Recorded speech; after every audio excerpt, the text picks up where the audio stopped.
اس سے پہلے یہ کسی اور سے جنسی روابط میں تو نہیں تھی، کیونکہ اس کے بہت منفی اثرات ہیں شادی پر. وہ شادی کسی کامیابی کے درجوں پر نہیں پہنچتی جہاں پر لڑکی سالم نہ ہو، دعویٰ سلامت کا کرے اور سالم نہ ہو. تو یہ شادی سے پہلے یہاں پر کلچر ہے ایران میں کہ اس کو چیک کیا جاتا ہے. بہت عام ہے، لڑکے کی والدہ لڑکی کو کلینک میں لے کے جائیں گی، کلینک میں چیک کر کے ڈاکٹر، لیڈی ڈاکٹر اسپیشلسٹ، وہ اس کا معائنہ کر کے ایک سرٹیفکیٹ جاری کرے گی، اور وہ سرٹیفکیٹ جاری کر کے یہ لڑکے کی والدہ یہ سرٹیفکیٹ لے کر آ جائے گی، اور اس کو اطمینان ہو جائے گا کہ یہ لڑکی اس سے پہلے کسی جنسی رابطے میں نہیں تھی. اس کے بعد شادی سے پہلے یہاں پر دیکھیں شادی نہیں ہو سکتی، وہ عقد نکاح جو مولانا اور روحانی پڑھتا ہے، صیغہ عقد کو جاری کرتا ہے، وہ انجام نہیں پائے گا جب تک آپ ایک پروسیس سے نہیں گزرتے. وہ پروسیس کیا ہے؟ یعنی بلڈ ٹیسٹ ہوگا دونوں کا، لڑکا اور لڑکی کا دونوں کا بلڈ ٹیسٹ ہوگا، اور بلڈ ٹیسٹ میں یہ پتہ لگایا جائے گا کہ ان دونوں کا بلڈ گروپ میچ کرتا ہے یا نہیں. کیا شادی کے بعد ان کے ساتھ مسائل،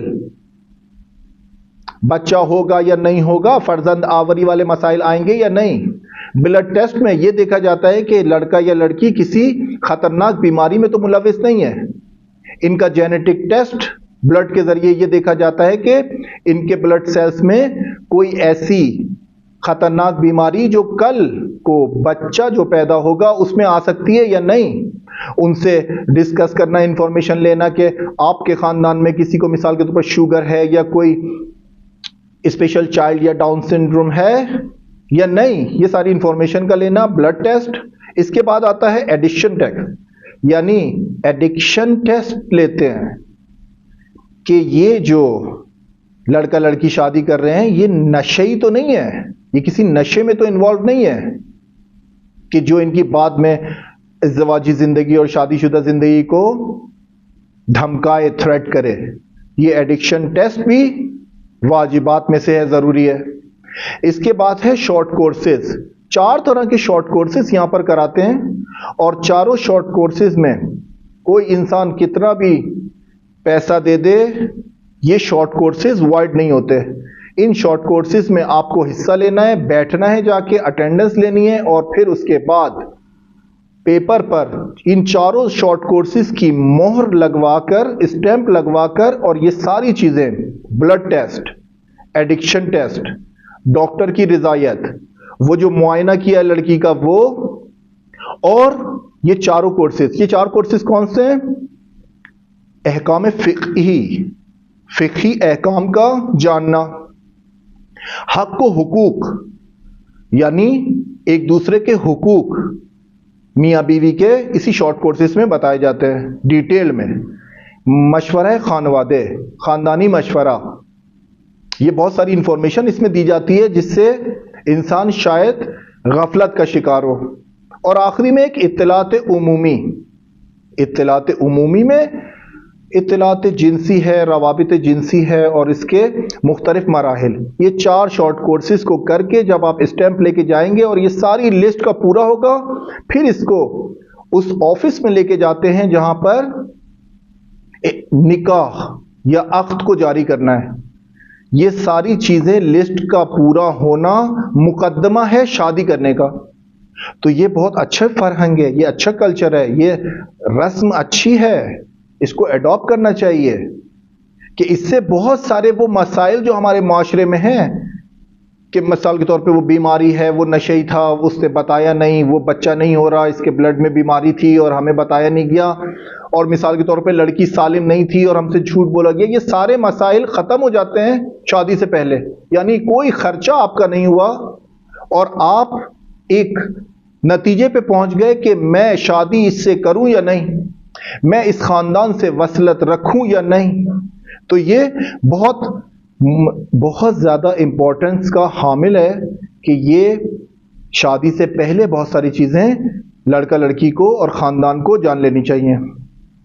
کیونکہ اگر یہ لڑکی کا سلامت ہونا یا یہ لڑکی کا سالم ہونا ثابت نہیں ہوا، عزیزان، اگر لڑکا اور لڑکی شادی سے پہلے غیر مشروع روابط جنسی میں ملوث ہوں تو یہ شادی کے بعد خطرناک نتائج کا انتظار کریں. خطرناک ترین نتائج آئیں گے. یعنی وہ عواطف اور وہ رابطے شادی سے پہلے اگر کسی اور کے ساتھ قائم ہو چکے ہوں تو دوسرے فرد کے ساتھ شادی کرنا یعنی خطروں سے کھیلنا.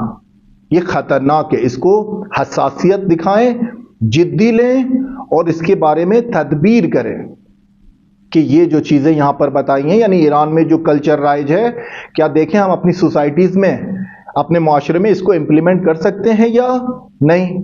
چھوٹے پیمانے پہ ہوں یا بڑے پیمانے پہ فرق نہیں پڑتا. فرق اس سے پڑتا ہے کہ بہت سارے چیزیں، بہت سارے اخراجات، کتنی ایسی شادیاں آپ جانتے ہیں اور میں جانتا ہوں کہ جو 1 مہینے بعد، 2 مہینے بعد اور 6 مہینے بعد ختم ہو گئیں، کیونکہ وہ اطلاع دی نہیں گئی تھی. کسی کا کہنا یہ ہے کہ مثال کے طور پہ لڑکی کا دعویٰ یہ ہے مجھے الگ گھر لو، میں آپ کے ماں باپ کے ساتھ نہیں رہوں گی. یا یہ دعویٰ ہے کہ مثال کے طور پہ یہ بندہ نشئی ہے، یہ نشہ کرتا ہے. یا لڑکی کا یہ دعویٰ ہے کہ مجھے جو ہے وہ ایسا گھر لے کے دو. یہ ساری ڈسکشن شادی سے پہلے مشورہ قبل از ازدواج پری میرج کورس میں حل ہو جانی چاہیے تھی. کیونکہ ہماری رس نہیں ہے، اسی لیے یہ انسان اس نتیجے پہ پہنچا ہے کہ اب طلاق ہوگی. یہ کہاں رہنا ہے اور کیسے رہنا ہے اور کیا کرنا ہے کیا نہیں کرنا، یہ ساری چیزیں دو انسان کے بیچ میں شادی سے پہلے ان اخراجات کو انجام دینے سے پہلے، لاکھوں روپے برباد کرنے سے پہلے عزیزان ساری چیزوں کی انفارمیشن آگاہی دے دیں، سب چیزوں کی آگاہی دے دیں تاکہ بعد میں یہ مسائل نہ ہوں. آپ شادی سے پہلے لڑکی سے پوچھ لیں کہ آپ ہمارے ساتھ رہنا چاہتی ہو یا اپنے شوہر کے ساتھ الگ گھر میں. اگر وہ کہے کہ میں اپنے شوہر کے ساتھ الگ گھر میں رہنا چاہتی ہوں اور آپ کے یہ آداب و رسومات کے خلاف ہے تو آپ اقدام ہی نہ کریں، آپ شادی کی طرف جائیں نہ، آپ خرچ ہی نہ کریں. ساری چیزوں کو اللہ واسطے اللہ توکل کیوں چھوڑتے ہیں؟ اللہ توکل چھوڑنا یہ بہت سارے منفی اثرات بعد میں لے کر آتا ہے. جو ہم نے شروع میں کہا کہ ایک شادی بظاہر ہمیں 2 لوگوں کا وصلت لگتی ہے، مگر یہ سارے خانوادے کو، سارے خاندان کو، ہمسایوں کو، معاشرے کو، اقتصاد کو، ہر چیز کو اپنی لپیٹ میں لیا ہوا ہے. لاکھوں روپے خرچ کر کے شادی کرتے ہیں اور 2 مہینے 3 مہینے 1 سال بعد ختم ہو جاتی ہے. کیوں جناب؟ 2 سال بعد لڑکی کلیم کر رہی ہے کہ مثال کے طور پہ بچہ نہیں ہو رہا. کیوں؟ یہ شخص اس نے بلڈ ٹیسٹ کیوں نہیں کروایا؟ آپ کے لیے تو بچہ اتنا مہم تھا تو آپ نے شادی سے پہلے بلڈ ٹیسٹ کیوں نہیں کروایا کہ اس کو علمی طور پر جانچ پڑتال کر لیتے کہ سیلز اوکے ہیں یا نہیں. شادی کے بعد آپ جاتے ہیں ڈاکٹرز کے پاس اور کہتے ہیں کہ بچہ نہیں ہو رہا. فرزند آوری کے مسائل بہت مہم ہیں کیونکہ ایک اہداف ازدواج میں سے ہے فرزند آوری، یعنی فیملی پلاننگ کرنا یہ ایک اہداف میں سے. اس کے بعد انسان کو ایک ہدف ملتا ہے، اس کے بعد انسان کو ایک عاطفی رابطہ برقرار ہوتا ہے، اور یہی ازدواج کا ایک مہم ترین ہدف بھی ہے. تو جب آپ کے لیے اتنا حساس تھا کہ آپ آج طلاق لینے کے در پہ ہو گئی ہیں تو آپ نے پہلے اس کی تدبیر کیوں نہ کی؟ پہلے اس کے بارے میں جانچ پڑتال کیوں نہیں کی؟ تو یہاں پر بہت ضروری ہے کہ اس کے بارے میں تدابیر کی جائے، چھوٹے پیمانے پہ ہوں یا بڑے پیمانے پہ. ایک فیملی بھی اگر اس کے بارے میں سوچے تو یہ معاشرے میں کم تدریجی طور پہ رائج ہو کر ہمیں اس کے مثبت اثرات دکھنا شروع ہو جائیں گے. تو سوال یہ ہے کہ شروع کہاں سے ہو؟ اس کے بعد ایک آتا ہے ٹاپک شادی میں ہی انتخاب، سلیکشن. کس کا انتخاب کرنا ہے؟ انتخاب میں دماغی صحت کا ٹھیک ہونا ضروری ہے یا نہیں؟ ایک انسان جو ذہنی سلامتی نہیں رکھتا، ذہنی طور پر پختہ نہیں ہے، یہ صحیح انتخاب کر سکتا ہے یا نہیں؟ ایک انسان جو نہ بلوغیت اقتصادی کو پہنچا ہوا ہے، بلوغت اجتماعی کو یا بلوغ عاطفی کو نہیں پہنچا ہوا، یہ انتخاب صحیح کر سکتا ہے یا نہیں؟ سلیکشن کر سکتا ہے اپنی شریک حیات کا؟ یا اس طرف لڑکی اگر ان بلوغ کی طرف متوجہ نہیں ہے، اجتماعی، عاطفی، اقتصادی، تو کیا یہ صحیح انتخاب کر سکتی ہے یا نہیں؟ ساری چیزیں تو جنسی نہیں ہے، ساری چیزیں تو بلوغ جنسی نہیں ہے. بلوغ جنسی کے بعد آپ کب تک وہ کریں گے؟ 2 ماہ 6 ماہ 1 سال بعد جنسی آپ کی ضرورت پوری ہو گئی. اب آپ کو مسائل ہیں کس کے؟ اجتماعی. اب آپ کو مسائل ہیں اخلاقی. اب آپ کو مسائلوں کا سامنا ہے اقتصادی. اس کے بعد آپ کیا کریں گے؟ یہ کچھ کماتا نہیں ہے، یہ پڑا رہتا ہے اور طلاق لے لوں گی. تو اگر آپ کے لیے مہم تھا تو شادی سے پہلے کیوں متوجہ نہیں ہوئی اس کے بارے میں؟ یہ خانوادوں کو، خاندان میں جو بڑے ہیں یا جو ہماری فیملی ممبرز ہیں، والدہ والد اور جو بھی، ہر خاندان میں ایک بڑا ہوتا ہے نا، ایک چودھری ہوتا ہے، ایک سیٹھ. ایک سیٹھ ہر خاندان میں ہوتا ہے. دادا ہوتے ہیں، پھپھا ہوتے ہیں، ماموں ہوتے ہیں. ہمارے معاشرے میں یہ لوگ سیٹھ ہیں. تو یہ سیٹھ پہلے تو اس کو چیک کریں کہ اس کے اندر قابلیت ہے کہ یہ جج کر سکے لڑکی کو یا لڑکے کو. اگر اس کے اندر قابلیت ہے تو پھر اس کی بات کو مانیں. اگر اس کے اندر قابلیت نہیں ہے، یہ سیٹھ اور یہ پھپھا چچا جو بڑے بنے ہوئے خاندان کے، ان کی خود کی ذہنی صحت اور دماغی صحت ٹھیک نہیں ہے. تو جب دماغی صحت ٹھیک نہیں ہے تو ان سے مشورہ لینا بھی بیکار ہے. مشورہ لینے کے لیے ہمیشہ اسپیشلسٹ کے پاس جائیں جو اس کام کا ماہر ہے اور تجربہ کار ہے. جب آپ کو ہارٹ اٹیک ہوتا ہے، جب آپ کی شوگر ہائی ہوتی ہے، جب آپ کا بلڈ پریشر ہائی ہوتا ہے، تو آپ اس چچا ماموں کے پاس نہیں جاتے پوچھنے کے کیا کریں. آپ فوراً بھاگتے ہیں اسپیشلسٹ کے پاس، ڈاکٹرز کے پاس. اسی لیے جب آپ کو خطر ہو دماغی صحت کا، جب آپ کو انتخاب کرنا ہو، جب آپ کو شادی سے منسلک مراحل کو طے کرنا ہو، تو چچا پپا کو سائڈ پہ کریں، ان کا احترام رکھیں اور آپ رجوع کریں فیملی کاؤنسلر سے اور سائیکالوجسٹ سے جس کے پاس تجربہ ہے، روزمرہ کے مسائل ہیں، اس کا پالا پڑتا ہے ان چیزوں سے. وہ آپ کو بہتر طریقے سے گائیڈ کر سکتا ہے. وہ اسپیشلسٹ ہے، اس نے اپنی زندگی لگائی ہے، سالیانے سال اس نے پڑھا ہے، اس کا تجربہ ہے اس کام میں. اس کی انفارمیشن سے استفادہ کریں، آگاہی لیں اس سے. چچا پھپھا ماموں اپنی جگہ احترام رکھیں ان کا، مگر نہ ان کے ہاں پہ زیادہ بلیو کریں نہ ان کی نا پر. احترام اپنی جگہ، احترام ان کا رکھیں، بڑے ہیں خاندان کے. اور اخلاقی تقاضوں میں آپ کہیں کہ آپ ٹھیک کہہ رہے ہیں، مگر ہم ایک اسپیشلسٹ کی رائے بھی لینا چاہتے ہیں، ہم ایک سائیکالوجسٹ کی رائے لینا چاہتے ہیں، فیملی کاؤنسلر سے 4 سے 5 سیشنز کرنا چاہتے ہیں، جس سے ہمیں یہ پتہ لگے کہ یہ مرحلہ کسی انجام تک پہنچے گا یا نہیں. استخاروں سے تو نہیں پہنچتے آپ. استخارہ کر کے کتنے لوگوں کی زندگیاں برباد ہوئی ہیں آپ جانتے ہیں نا. اپنے اعتراف میں بھی دیکھا ہوگا کہ آپ نے استخارہ کیا اور استخارہ خوب آیا، استخارہ خوب آیا اور 6 مہینے کے بعد طلاق ہو گئی. یا آپ نے یہ دیکھا ہے کہ استخارہ برا آیا تھا اور استخارہ برا آنے کے بعد ابھی کوئی 60-65 سال ہے اور ہنسی خوشی زندگی گزار رہے ہیں. تو استخارہ تو بہت سارے مسائل حل نہیں کرتا. آپ کو اللہ نے آپ کو عقل دی ہے، انسان حامل عقل ہے. تو جب عقل آپ کو دیے تو آپ تحقیق کریں، مشورہ کریں اسپیشلسٹ سے، خدا سے خیر بھی مانگیں. استخارہ خدا سے خیر طلب کریں. جہاں پر 2 دل ہو جائیں وہاں پر تحقیق کریں اور توکل کریں اور آگے بڑھیں. استخارہ کسی بھی چیز کا حل نہیں ہوتا کہ ایک انسان سے آپ پوچھیں اور اس نے آپ کو کسی جادوئی طریقے سے، اور مثال کے طور پہ 2-4 تسبیح گھما کے آپ کو فوراً سے یہ بتا دیا کہ غیب کی خبریں آپ کو بتا دی کہ یہ شادی بہت اچھی ہے، فوراً کر دو فوراً، یا اس سے شادی مت کرنا. استخارہ منع آیا ہے، عذاب کی آیت آئی ہے قرآن میں. تو استخارہ اور قرآن سے فال نکالنا اور تسبیح گھما کر لوگوں کی زندگیاں خراب کرنا یہ بہت قبیح کام ہے. اس کے اثرات ہیں، جواب دینا پڑے گا. سنجیدگی کا مظاہرہ کریں. 2 لوگوں کی زندگی، جب ہم نے آپ کو کہا کہ 2 لوگوں کی زندگی سب کو اپنی لپیٹ میں لیتی ہے.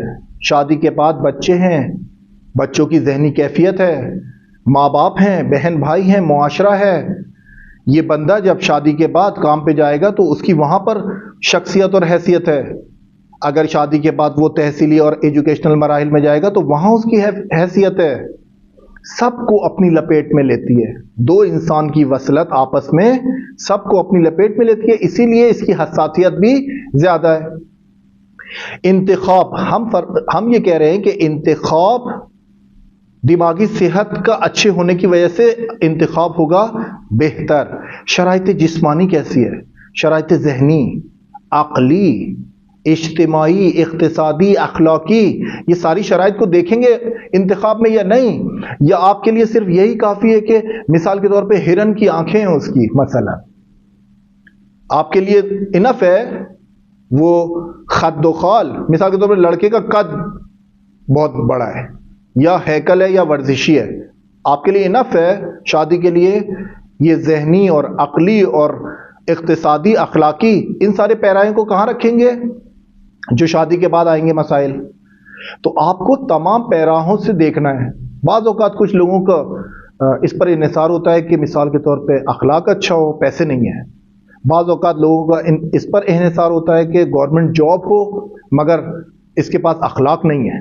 بعض اوقات جو اشتباہ کرتے ہیں معاشرے میں خاندان والے، وہ یہ کہتے ہیں کہ اپنا گھر ہو، اپنا گھر جیسا بھی ہو، اپنا گھر ہو، نہ اخلاق ہو، نہ جاب ہو، نہ جسمانی، نہ عقلی، نہ کوئی اقتصادی بلوغیت نہیں ہو اس کے اندر، اپنا گھر ہو. تو اپنا گھر ہو تو اپنا گھر تو نہیں چلتا، باقی سارے مسائل بعد میں آئیں گے.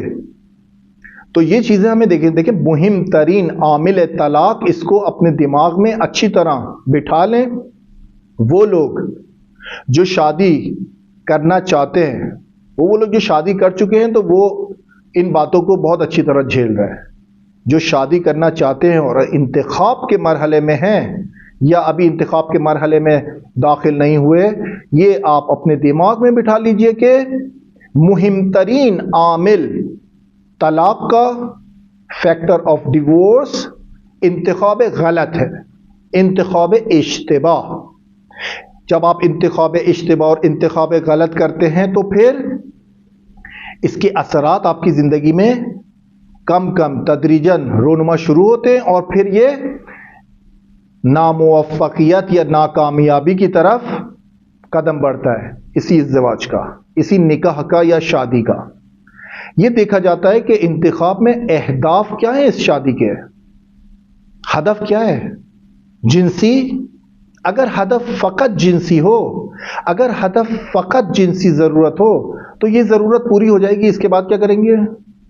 یہ ضرورت فیو منتھس میں، 1 سال میں، 2 سال میں کامل ارضا ہو جاتی ہے. اس کے بعد انسان سوچتا ہے کہ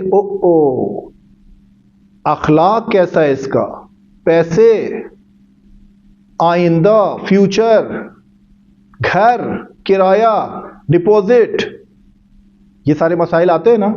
تو پھر اہداف پہلے مشخص ہونے چاہیے کہ شادی کا ہدف کیا ہے. شادی کا ہدف بہت سارے اہداف ہیں، جن میں سے ایک ہے گناہ سے بچنا اور دماغی صحت کو اس کے اپنے اسٹیٹ میں، اچھے ساؤنڈ اسٹیٹ میں رکھنا. کیونکہ جو انسان شادی کی ضرورت کو پہنچ جاتا ہے، یعنی جنسی روابط کی ضرورت کو پہنچ جاتا ہے اور وہ پھر وقفہ آتا ہے اس کی اور شادی کے بیچ میں، اس کی دماغی صحت ٹھیک نہیں ہوتی. دیکھیں بہت سارے ہمارے معاشرے میں لوگ ہیں شادی کر کے باہر ملک چلے جاتے ہیں، دبئی، سعودی عرب، یورپ چلے جاتے ہیں نا، شادیاں کر کے یورپ چلے گئے. اب یہ انسان 1 سال میں 1 دفعہ آ رہا ہے اپنی فیملی کے پاس، 1 سال میں 1 چکر لگا رہا ہے. تو آپ کو یہاں پر یہ سوچنا چاہیے کہ یہ 1 سال میں 1 چکر لگا رہا ہے تو 1 سال میں اس کی جنسی ضرورت یا عاطفی ضرورت یا مہر و محبت کی ضرورت 1 دفعہ اٹھتی ہے بس، کہ یہ 1 دفعہ آ رہا ہے. بہت سارے مسائل اسی سے جنم لیتے ہیں. بہت سارے گناہ، بہت سارے گناہ پنہان، وہ جو گناہ چھپے ہوئے ہیں وہ اسی سے جنم لیتے ہیں. ہم نے بتایا کہ جن چیزوں پر ہمیں شرم آنی چاہیے اس پہ ہم افتخار کرتے ہیں، اور جن چیزوں پر فخر کرنا چاہیے تھا اس پہ کہتے ہیں شرم کرو. تو یہ جو سوسائٹی میں الٹ دیا گیا ہے معیار، اس کو دیکھنا پڑے گا کہ یہ کیوں الٹا گیا ہے. آیا کوئی ایسا ہے جو اس معیار کو اپنی جگہ پہ واپس لائے؟ آیا ہم اس کے بارے میں ڈسکشن کرتے ہیں، آگاہی دیتے ہیں یا نہیں؟ آیا آپ تک ریلیجیس اسکالرز کے ذریعے یہ آگاہی پہنچتی ہے یا نہیں کہ ان معیار کو اپنی جگہ پر واپس لانا ہے؟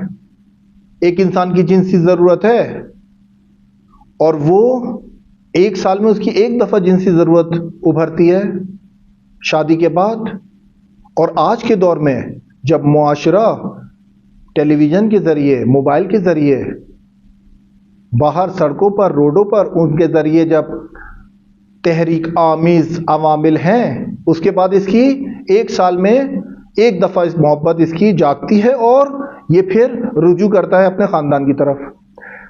عزیزان، اس کو دماغ میں رکھ لیں کہ یہ ضرورت اس کی ایک سال میں ایک دفعہ نہیں اٹھتی ہے، بار بار اٹھتی ہے، مگر یہ انسان گناہ کا شکار ہے، مگر یہ انسان ایک ایسے گناہ کا شکار ہے، ممکن ہے گناہ استمنا کا شکار ہو، ممکن ہے گناہ خود ارضائی کا شکار ہو، اس کی شرائط زندگی اور اس کے اقتصادی حالات اسے اجازت نہ دیتے ہوں کہ یہ اپنے خاندان سے اپنی بیوی کے ذریعے اپنی بیوی کے پاس رہے یا بیوی کو اپنے پاس بلائے، یا ہر مہینے رجوع کرے اپنے خاندان سے۔ تو جب یہ اس کی شرائط سے اجازت نہیں دیتی اور جنسی ضرورتیں بھی ہیں، تو پھر خدا نہ کرے کہ انسان ایک ایسے گناہ کی طرف راغب ہو جائے جو خود ارضائی یا استمنا کہلاتا ہے، یعنی خود کو خود سے لذت دینا۔ یہ ایک بہت بڑی، دیکھیں اس گناہ میں، درست ہے یہ گناہ تنہائی کا ہے، درست ہے یہ گناہ اس کو کوئی دیکھ نہیں رہا، مگر یاد رکھیں کہ ہم نے اس سے پہلے والے درس میں گناہ کو نافرمانی خدا قرار دیا اور گناہ کے منفی اثرات بھی ہیں۔ تو جب یہ انسان ممکن ہے اگر استمنا اور خود ارضائی کا شکار ہو، تو اس تنہائی میں جو ناظر ہے وہی شاہد بھی ہے، جو ناظر ہے یعنی خداوند متعال ناظر ہے، دیکھ رہا ہے، اور شاہد بھی ہے یعنی وٹنس بھی ہے، جو ناظر ہے وہی وٹنس ہے۔ تو آپ اس کو سنجیدہ لیں، نہ جائیں اس طرف کہ آپ ایسے فشار روانی اور فشار جنسی میں آئیں کہ گناہ کی طرف رغبت ہو۔ تدبیر کریں، پلاننگ کریں، اور پلاننگ کے ذریعے یہ مسائل حل ہو سکتے ہیں۔ ہر مسئلہ پلاننگ کے ذریعے حل ہو سکتا ہے، اور اسلام نے ہمیں رہنمائی کی ہے، اس کی طرف ہدایت بھی فراہم کی ہے۔ اس کے بعد ہم نے بتایا کہ ازدواج، ہدف کیا ہے ازدواج کا، بنیاد کیا ہے ازدواج کی، صداقت ہے یا جھوٹ، سچ بولنا ہے یا جھوٹ، یعنی وہی جو ہم نے بتایا کہ ایک لڑکی یا لڑکا بنیاد میں ہی جھوٹ بولے کہ میں مثال کے طور پہ سالم ہوں اور بعد میں پتہ لگے کہ سالم نہیں ہے، یا تحصیلات میں، ایجوکیشن میں آپ یہ دیکھیں کہ لڑکا بولے کہ میں ڈاکٹر ہوں اور شادی کے بعد پتہ لگے کہ میٹرک پاس بھی نہیں ہے، تو مسائل آئیں گے یا نہیں آئیں گے؟ بنیاد کس پہ رکھ رہے ہیں، جھوٹ پر یا صداقت پر؟ کسی بھی طرح کا آپ میں عیب ہے، اگر آپ صداقت کے ساتھ شادی سے پہلے انتخاب کے مرحلے میں طرف مقابل کی طرف رکھ دیں گے تو وہ بہت پازیٹیو اثرات دیتا ہے، بنسبت اس کے کہ شادی کے بعد جب یہ جھوٹ آپ کا آشکار ہو تو وہاں پر مسائل آتے ہیں۔ اگر ہدف، ہم نے بولا کہ اگر ہدف صرف جنسی ہے تو بہت جلد آپ کو مسائل کا سامنا کرنا پڑے گا، بہت جلد۔ اگر ہدف ازدواج کا فقط و فقط جنسی ہو، صرف جنسی، کوئی اور اس میں صرف جنسی اور وہ محبت اور عاشقانہ اور ہندی بازی، وہی ہرن کی آنکھیں، اور تمہیں دیکھ کے مثال کے طور پہ ایسا محسوس ہوتا ہے اور ویسا محسوس ہوتا ہے۔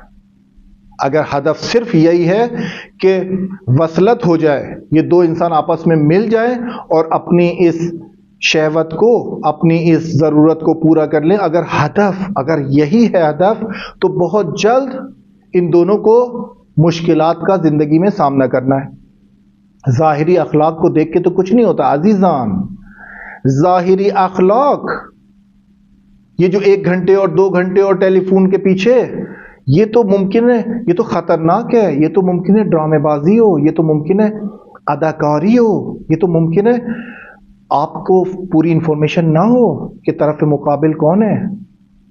کیونکہ یہ جو مشورہ قبل از ازدواج ہے، پری میرج کورس، اس میں اس بات کو بھی اجاگر کیا جاتا ہے کہ انسان بد اخلاقی کا مظاہرہ، سب سے زیادہ بد اخلاقی کا مظاہرہ اپنے گھر میں انجام دیتا ہے، اور باہر اپنی پرسنالٹی کو، اپنے چہرے پر ایک نقاب ڈالتا ہے اور پھر باہر آتا ہے، گھر پہ آ کے یہ نقاب اتارتا ہے تو اس کی اصلیت.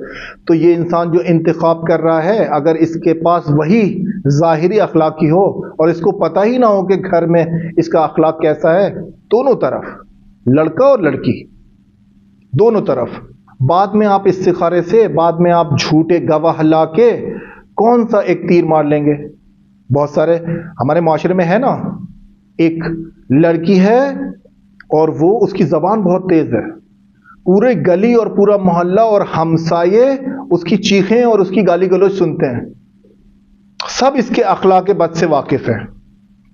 مگر جب اسی لڑکی کا رشتہ آتا ہے اور بہت اچھا رشتہ آتا ہے، تو پھر یہ گھر والے یہ آنکھوں دیکھے واقعات آپ کے سامنے بیان کر رہے ہیں.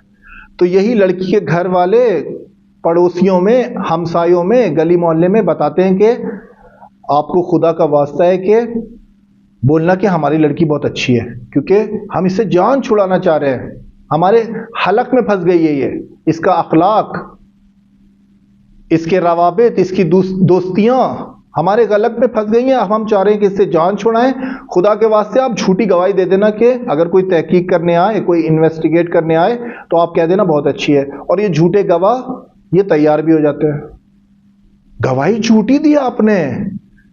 اور اگر آگے جا کے ان کے ساتھ ذہنی مسائل، جسمی مسائل، دماغی صحت کے مسائل، مینٹل ہیلتھ کے مسائل، بچوں کے ساتھ کچھ بھی مسائل آئیں، یہ سارے لوگ اس میں گناہ میں شریک ہیں، جنہوں نے جھوٹی گواہی دی کہ بہت اچھی ہے.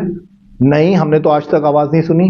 یہی جو ہر روز اس کی آوازیں سنتے ہیں، چیخو پکار کی، گالی گلوچ کی، اور یہ گواہی دے رہے ہیں کہ رشتے والے کو کہ یہ بہت اچھی لڑکی ہے. ہم نے تو کبھی بدی نہیں دیکھی اس سے، ہم نے تو کوئی برا عمل نہیں دیکھا، خاندان بہت اچھا ہے.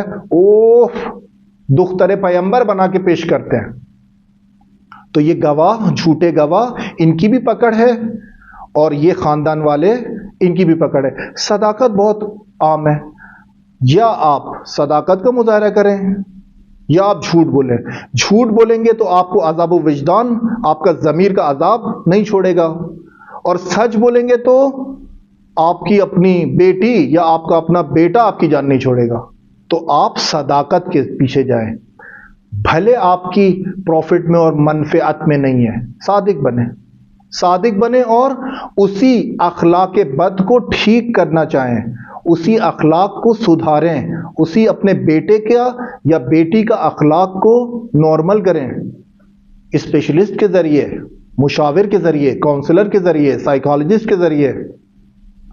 بہت سارے مسائل کو ڈیل کرنا بہت ضروری ہے، بجائے یہ کہ ہم جھوٹ کا سہارا لیں اور جھوٹے گواہوں کا سہارا لیں. انتخاب بہت مہم ہے عزیزان، انتخاب کرنا، اور انتخاب کے اندر سارے وہ محور اور وہ مفاہیم جو شادی کے بعد ہمیں مشکلات کا سامنا کرنا پڑ سکتا ہے، اس کو دیکھیں. اس کی مثال لیں، آپ لیپ ٹاپ لینے جاتے ہیں، جب آپ کو لیپ ٹاپ لینا ہے، آپ کو کوئی الیکٹرک ڈیوائس لینی ہے، آپ کو ضرورت ہے اس کی، آپ کو ضرورت پیش آ گئی ہے، اور آپ نے فوراً، آپ کی ضرورت فوری ہے، اور آپ نے اس کا انتخاب کرنا ہے فوری، تو آپ اس کی اسپیسیفیکیشنز پر نگاہ نہیں ڈالتے. یعنی آپ بازار جا کر سوال جواب نہیں کرتے، آپ بازار جا کر یا شاپ پر جا کر اس سے اسپیسیفیکیشنز کے بارے میں نہیں پوچھتے کہ اس کی ہارڈ ڈرائیو کتنی ہے، اس کی ریم کتنی ہے، اس کے اندر کتنی قابلیت ہے، یہ کتنا لوڈ اٹھا سکتی ہے مشین. یہی لیپ ٹاپ، اس کے اندر گرافک کارڈ ہے یا نہیں، کیونکہ میری ضرورت گرافکس کی ہے، مجھے 3D اینیمیشن پہ کام کرنا ہے. آپ کی جب ضرورت فوری ہے مگر آپ فوری لیپ ٹاپ کا انتخاب نہیں کر کے گھر لاتے، آپ اس کی اسپیسیفکیشنز پر، آپ اس کے ظاہری لیپ ٹاپ کے ظاہری اس کی اسکرین اور اس کی چمک دھمک اور اس کا کی بورڈ، اس سے تو آپ کا حل نہیں ہوتا انتخاب، اس کے اندر کیا ہے۔ اسی طرح انتخاب میں بھی لڑکا اور لڑکی بھلے ان کی ضرورت فوری ہو، بھلے انہیں ایسا لگے کہ فوری ہمیں اس میں انوالو ہونا ہے، ہم گناہ کا شکار ہو جائیں گے، مگر وہ فوریت بھی کم سے کم اس کی ضرورتوں کا ایک خط و خال، اس کی اسپیسیفکیشن، ہر انسان کی اپنی اسپیسیفکیشن ہے نا، ہر انسان اس کی اخلاقی اسپیسیفکیشن ہے، اس کا اسٹریس لیول ہے، اس کا اخلاق ہے، اس کے اقتصاد ہے، پیسہ ہے۔ ہر انسان، ممکن ہے ایک لڑکی بہت زیادہ پرخرج ہو، بہت زیادہ خرچہ کرنے والی ہو، اور یہ ایسے شخص کا انتخاب کرے جس کے پاس پیسے کم ہیں، تو اس نے ایسا ہی ہے جیسے پینٹیم 1 کا انتخاب کیا ہے اپنے 3D اینیمیشن کے کام کے لیے۔ پینٹیم 1 یعنی وہ قدیمی ترین کمپیوٹر، وہ قدیمی ترین لیپ ٹاپ، وہ ڈیل کے لیپ ٹاپ موٹے موٹے قدیمی 20 سال پرانے، اس کی ضرورت پیسوں سے حل ہوگی۔ اگر پیسے اس شخص کے پاس نہ ہوئے تو شادی کے بعد مشکلات مراحل آئیں گے، اور اتنے ایمان اور مومن بہت کم ہوتے ہیں جو ایک دوسرے سے ڈسکس کر کے تھوڑا سا وہ نیچے آئے اور تھوڑا سا یہ نیچے آ کے زندگی کو آگے بڑھائے۔ یہ استثنائی حالت ہے۔ ہم جس بارے میں بات کر رہے ہیں وہ ہے عمومی اور میجورٹی کی باتیں۔ ممکن ہے اس لیکچر کو سننے کے بعد آپ کو لگے کہ یہ تو بہت زیادہ عام نہیں ہے، مثال کے طور پہ میں نے دیکھا ہے ایک بندہ وہ ایسا ہے اور وہ ویسا ہے، وہ استثنائی ہے، وہ ایکسیپشنل کیسز ہیں۔ ہم بات کر رہے ہیں میجورٹی، جن پر تحقیقات ہوئی ہیں کہ 70 سے 80% لوگ، 90% لوگ شادی کے بعد ان چیزوں کا شکار ہوتے ہیں، ان مسائل کا شکار ہوتے ہیں۔ وہ جو 5 اور 10% ہیں، ہم ان کے بارے میں بات ہی نہیں کر رہے، وہ تو اللہ والے ہیں، وہ تو خدائی ہیں، وہ تو رحمت خدا کے سائے میں ہیں، ان کی دماغی صحت بہت اچھی ہے، وہ تو مینٹل ہیلتھ کے اچھے درجے پر ہیں، وہ تو دونوں ہی عاقل اور بالغ اور سمجھدار ہیں۔ وہ 5 اور 10% کو ہم بحث نہیں کر رہے، ہمارا آگاہی دینے کا مقصد میجورٹی کو ہے، یعنی 95% آف پیپل جن چیزوں کا شکار ہیں۔ تو ہم نے ڈسکس کیا کہ انتخاب مہم ہے۔ اگر انتخاب اشتباہ کیا تو عزیزان طلاق حتمی ہے، دیر یا جلدی طلاق حتمی ہے، یعنی ایک عامل ہے مہم ترین، بزرگ ترین انتخاب غلط کا، جلدی۔ یہ دیکھیں ایران میں ایک جہاں پر ہم نے ان کا ایک اچھا رسم بیان کی شادی سے پہلے کی، یہاں پر ایک نقص بھی بیان کر دیں کہ معاشرے میں آج بہت زیادہ رائج ہے۔ ایک طلاق عاطفی کے نام سے ایک اصطلاح ہے جو بہت زیادہ رائج ہو رہی ہے، طلاق عاطفی۔ طلاق عاطفی کیا ہے؟ عاطفے یعنی اس کو کہتے ہیں یہی جذبات اور احساسات اور مہر و محبت اور احترام اور ساتھ رہنا اور ایک دوسرے کی مدد کرنا اور دل سوزی اور دل گرمی اور ہمدلی، یہ سارے مفاہیم ہیں کس کے؟ عاطفے کے، عواطف کے۔ طلاق عاطفی ایرانی معاشرے میں آج کم بہت زیادہ پروان چڑھی ہے، کم، اور یہ اصطلاح اتنی عام ہوئی ہے کہ کتابوں میں اس کے بارے میں سائیکالوجسٹ، فیملی کاؤنسلر، ان کے پاس یہ سارے مورد، یہ سارے کیسز آ رہے ہیں۔ طلاق عاطفی ایسی ہے کہ دو انسان آپس میں زندگی نہیں گزارتے، جدا ہو جاتے ہیں وداؤٹ صیغہ طلاق، بغیر اس کے کہ طلاق شرعی جاری ہو، ایک دوسرے سے الگ ہو جاتے ہیں کسی بھی حوالے سے۔ مثال کے طور پہ کسی کو پتہ نہ چلے، جھگڑا نہ ہو،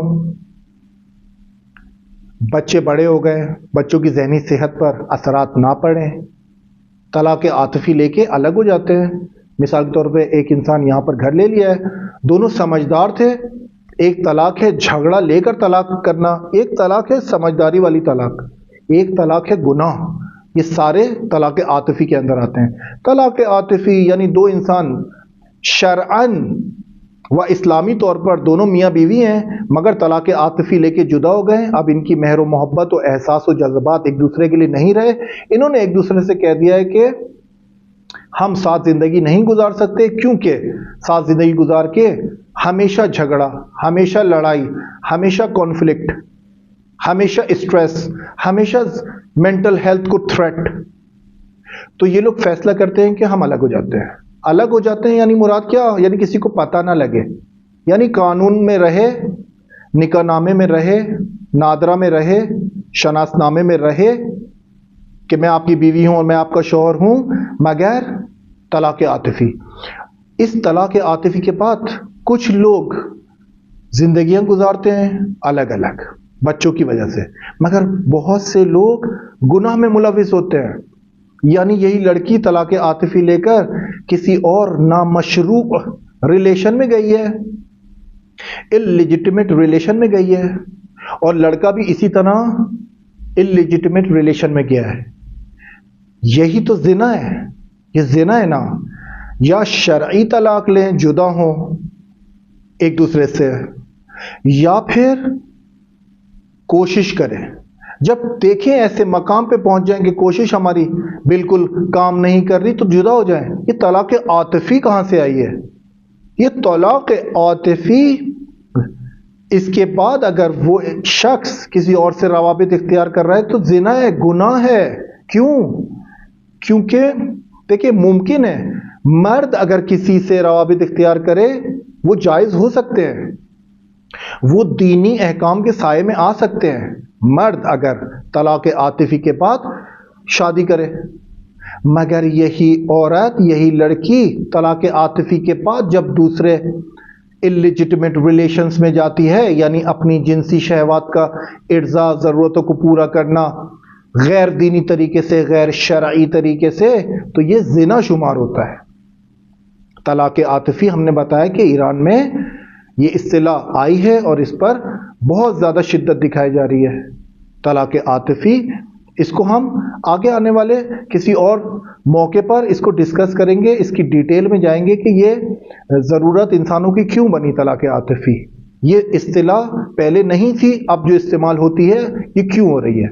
آخری میں ہم اس بات کو فوکس کر رہے ہیں، اس بات پر زور دے رہے ہیں، عزیزان تاکید کر رہے ہیں کہ اگر لڑکا اور لڑکی، یہ والدین کو نصیحت ہے، یہ والدین کو، لڑکی کے والدین اور لڑکے کے والدین، اگر آپ دیکھیں کہ آپ کا بیٹا اور بیٹی جوان ہو چکے ہیں اور ان کے ہاتھ میں ساری ٹیکنالوجیز ہیں اور وہ باہر بھی جاتے ہیں، وہ آزاد بھی ہیں، ان کو آپ نے گاڑی بھی لے کے دی ہے، ان کو آپ نے اچھا موبائل بھی لے کے دیا ہے، موبائل میں نیٹ بھی ہے اور وہ موبائل میں کوڈ بھی لگاتے ہیں اور شادی کی طرف رغبت نہیں دکھاتے، یعنی شادی کا نام نہیں لیتے، یہی جوان، یہ 18 19 20 اس دورانیے میں 18 19 20 21 یعنی 25 سال سے پہلے 24-25 سال سے پہلے اگر آپ کا بیٹا اور بیٹی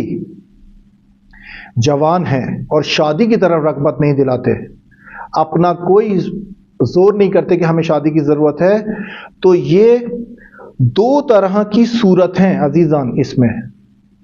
ایک صورت یہ ہے کہ یہ ولی اللہ ہیں، یہ ولی اللہ ہیں کیونکہ گناہ نہیں کر رہے نا، شادی کی ضرورت بھی نہیں ہے، جوان بھی ہو چکے ہیں، اپنی شہوت جنسی کو مدیریت کرتے ہیں، مینیج کرتے ہیں اور گناہ بھی انجام نہیں دیتے، تو پھر یہ ولی اللہ ہے۔ یہ ایک صورت، ایک اس میں سے کنڈیشن یہ ہے کہ ولی اللہ ہیں، یہ آپ ان سے دعائیں کروائیں، ان کی دعائیں مستجاب ہوں گی، 100% مستجاب ہوں گی۔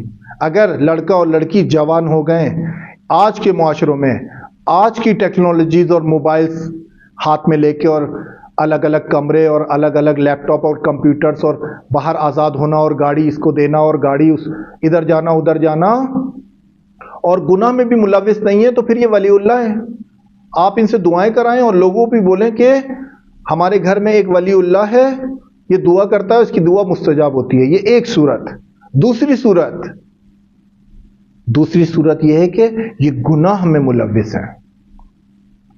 دوسری صورت یہ ہے کہ یہ گناہ کر رہے ہیں، یہ اپنی جنسی ضرورتوں کا ارضاء کر رہے ہیں مختلف حوالوں سے، مختلف ذریعوں سے۔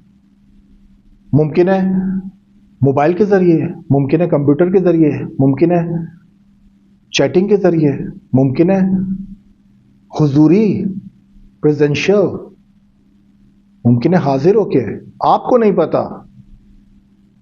اگر یہ دو صورتوں سے ہٹ کے کوئی صورت ہو تو وہ غیر منطقی ہے، غیر منطقی۔ یا یہ شخص ولی اللہ ہے جو جوان ہو گیا ہے، نہ شادی کرتا ہے نہ گناہ، یہ ولی اللہ ہے، فوراً اس کا ایک آپ جو ہے نا ایک کمرہ بنائیں جہاں پر لوگ آ کے اس سے دعائیں کرائیں۔ یا اگر ایسا نہیں کراتے تو یہ شخص گناہ میں ملوث ہے، یہ لڑکا اور یہ لڑکی یہ گناہ میں ملوث ہے، آشکارا یا پنہان نہیں ہو سکتا۔ یعنی تحقیق، علم، تجربہ، معاشرہ، یہ سارے لوگ اسی بات کی طرف رہنمائی کرتے ہیں کہ یا یہ شخص ولی اللہ ہے یا گنہگار، نہیں ہو سکتا، یعنی پاسبل نہیں ہے۔ ہم 2000-3000 سال پہلے کی بات نہیں کر رہے، آج کی بات کر رہے ہیں۔ آج کے شرائط، آج کی سوسائٹی کی شرائط، آج کی ٹیکنالوجی ہر انسان کے ہاتھ میں۔ شیطان کا قوی ہونا، ایک دشمن قسم خوردے، ایسا دشمن جس نے قسم کھائی ہے کہ لَأُغْوِيَنَّهُمْ أَجْمَعِينَ، میں سب کو گمراہ کروں گا، بہکاؤں گا۔ تو یہ آپ کے لڑکے اور آپ کی لڑکی کو بھی شیطان نے چھوڑنا نہیں ہے اور نہیں چھوڑتا۔ جو لوگ اس سے آنکھیں چرائے ہوئے ہیں وہ خود فریبی کا شکار ہے، اپنے آپ کو دھوکہ دیتے ہیں۔ والدین اپنے آپ کو دھوکہ دیتے ہیں کہ ہماری معاشرے میں عزت بچی رہے، معاشرے میں عزت بچ جائے اور خدا کے سامنے آپ کی عزت خراب ہو جائے۔ یہ آپ راضی ہیں اس سے؟ یہ راضی ہیں آپ اس کیفیت سے کہ سارے لوگ آپ سے راضی ہوں اور خدا ناراض؟